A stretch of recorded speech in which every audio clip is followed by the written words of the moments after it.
اسے ثابت ہوتا ہے کہ یہ سب ملی بھگت ہے امپورٹڈ حکومت کی. انہوں نے فیصل واوڈا وہ والے لوگ ہیں جو عمران خان صاحب نے کہے تھے کوئی رہ تو نہیں گیا, ان میں سے یہ آہستہ آہستہ نکلتے جا رہے ہیں. یہ بھی ہیں, اس کے علاوہ بھی ہوں گے. میں نے پہلے بھی اس موضوع پر ویڈیوز بنائی تھی کہ عمران خان صاحب کو اپنی آنکھیں کھلی رکھنی چاہیے. ان کے ساتھ کافی سارے لوگ ہیں جو ان کے ساتھ کسی بھی وقت کوئی بھی ہاتھ کر سکتے ہیں. تو فیصل واوڈا نے آج جو کچھ کیا وہ پارٹی پالیسی نہیں تھی, اس پہ ان کو شوکاز نوٹس بھی آ گیا پی ٹی آئی کی طرف سے, تحریک انصاف کی طرف سے. تو اس کے بعد فیصل واوڈا نے جو اپنی ایک ٹویٹ کی اس پہ ان کا جو رد عمل تھا وہ یہی تھا جیسے جب بھی کوئی کارکن پارٹی چھوڑنے کے قریب ہوتا ہے تو پارٹی کے اوپر تنقید کر لیتا ہے. تو یہی چیزیں اب ان کو شوکاز نوٹس ملا اور انہوں نے آگے سے ترکی بترکی جواب دیا کہ میں نے سچ بولا ہے اور یہ میں نے سچ بتایا ہے, اس میں کوئی جھوٹ نہیں ہے, کسی نے کچھ میرا کرنا ہے تو کر لے. تو اس سے ثابت ہو گیا کہ Faisal Vawda P T I کے لیے انا للہ ہو گئے. تو اب چلتے ہیں جو اعظم سواتی ہیں ان کی طرف سے ایک بیان آیا ہوا ہے کہ کل ارشد شریف صاحب کے جو جنازہ ہوگا اس کے بعد میں نے ایک پریس کانفرنس کرنی ہے. اس پریس کانفرنس میں نے 2 لوگوں کے نام بتانے. اب وہ 2 لوگ کون ہو سکتے ہیں؟ شاید انہی 2 لوگوں کے نام لینے کے ڈر سے یہ آج فیصل واوڈا والا ڈرامہ کیا گیا. یہ بھی ہو سکتا ہے, اور یہ بھی ہو سکتا ہے کہ عمران خان صاحب کا جو حقیقی آزادی مارچ ہے اس کو روکنے کی کوشش کی گئی ہو. یہ بھی ہو سکتا ہے کہ ارشد شریف صاحب کے جو معاملات چل رہے ہیں ان کو چھپانے کی یا دبانے کی یا اس کو مس لیڈ کرنے کی کوشش کی گئی ہو.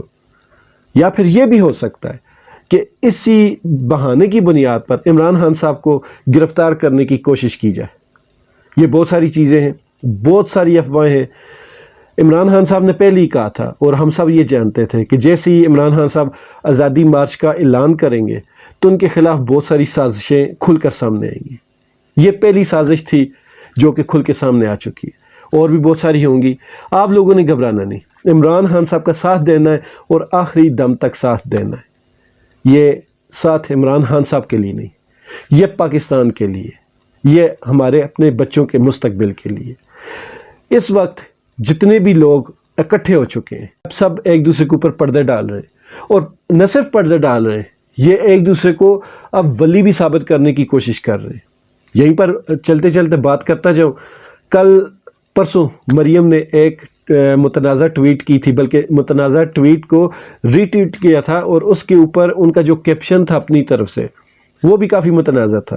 اس پر کافی لے دے ہوئی, بلکہ سیدھا سیدھا ان کو اچھا خاصا سوشل میڈیا پر رگیدہ گیا. اس کے بعد انہوں نے معافی مانگی اور ٹویٹ ڈیلیٹ کر دی. اس بیچ میں وہ جب اپنے ایون فیلڈ کے گھر سے نکلیں تو وہاں پر ایک صحافی نے ان سے پوچھا کہ آپ کو اس موقع پر یہ ٹویٹ کرنی چاہیے تھی یا آپ نے یہ ٹویٹ کیوں کی, یہ ایسا موقع نہیں تھا. وہاں پر انہوں نے ایک بھی جواب نہیں دیا. لیکن جیسے ہی فیصل واوڈا کی پریس کانفرنس ختم ہوتی ہے وہیں پر وہ وہیں سے نکلتی ہیں اور صحافیوں کا کافی جمع غفیر جمع ہوتا ہے, اور ان سب کو وہ بڑے اطمینان سے سوالوں کے جواب دے رہے ہوتے ہیں. میاں صاحب بھی سوالوں کے جواب دے رہے ہوتے ہیں. تو یہ ساری چیزیں دیکھیں کہ پریس کانفرنس ختم ہونے کے فوراً بعد ہر بندہ تیار بیٹھا تھا اپنا اپنا حصے کا کام لے کر. تو اس سے یہ ثابت ہوتا ہے کہ یہ عمران خان صاحب کے خلاف ایک اور سازش تھی جو کہ مس فائر کر گئی, بلکہ بیک فائر کر گئی. اور ان کی ہر سازش جو بیک فائر کرتی وہ عمران خان صاحب کو اور زیادہ مضبوط بنا دیتی ہے. کل انشاءاللہ تعالی ارشد شریف صاحب کا نماز جنازہ ہے, وہ میں ادا کرنے جاؤں گا, اور مجھے پوری امید ہے کہ پورا پاکستان کوشش کرے گا, جو قریب ہیں, جو آ سکتے ہیں وہ لوگ آئیں گے, اور دنیا دیکھے گی وہ کتنا بڑا جنازہ ہے. اور اس جنازے سے یہ ایک چیز ثابت ہو جائے گی کہ پاکستان میں لوگ ڈرتے ہیں یا نہیں ڈرتے. باقی آخر میں ایک چھوٹی سی گزارش ہے, خدا را یہ پاکستان بہت زیادہ قربانیوں سے حاصل کیا گیا. اب یہ نہ ہو کہ اس کو بچانے کے لیے پھر سے قربانیاں دینی پڑیں. جو 47 میں لوگوں نے قربانیاں دی وہ آج بھی ان کی نسلوں کے دلوں پر, سینوں پر نقش ہے. یہ بہت اذیت ناک مرحلہ ہوتا ہے. ان چیزوں سے میری طرف سے یہ ایک درخواست ہے کہ اس ملک کو برباد نہ کریں، ان چیزوں میں نہ پڑیں۔ امپورٹڈ حکومت سے یہ درخواست ہے کہ آپ کو حکومت چاہیے، آپ کرتے رہیں۔ عمران خان صاحب بھی آپ کو کبھی بھی نہیں روکا کسی بھی بات سے، لیکن خدا را ایسے نفرت کے بیج نہ بو کر جائیے گا کہ جس کی آگ سے کل سارا پاکستان جلتا۔ عمران خان صاحب کی جتنی بھی لائف تھی، جتنا بھی ان کا سٹرگل تھا، 26 سال کی ان کی جتنی بھی سٹرگل تھی، وہ ساری کی ساری اس چیز کی گواہ ہے کہ عمران خان صاحب نے سیاست میں آنے کے بعد کوئی بھی غیر قانونی کام نہیں کیا، کوئی بھی آئین قانون سے ہٹ کر کام نہیں کیا۔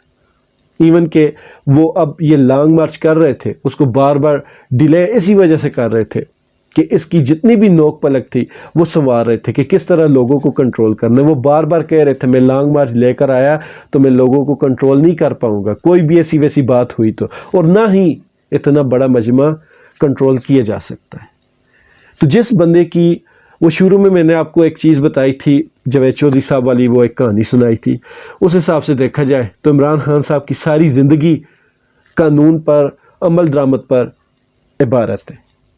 لیکن عمران خان صاحب کے اوپر جو جو الزامات لگے اور جس طرح ان کے اوپر کیسز بنے، ان کو دیکھ کر نہیں لگتا کہ عمران خان صاحب کے اوپر جو آپ نے کرائٹیریا سیٹ کیا ہے وہی کرائٹیریا پاکستان میں کسی بھی بندے کے اوپر سیٹ کریں تو میرے خیال سے بہت کم لوگ بچیں گے، کیونکہ یہ صرف اور صرف تعصب کی بنیاد پر، یہ بدنیتی کی بنیاد پر یہ سارے کیسز بنائے گئے۔ میرا اپنا ذاتی خیال یہ ہے کہ عمران خان صاحب موجودہ سیٹ اپ میں سب سیاستدانوں میں سب سے زیادہ قانون پر عمل کرنے والے اور سب سے زیادہ پاکستان سے محبت کرنے والے اور سب سے زیادہ سیدھے اور کھرے انسان ہیں۔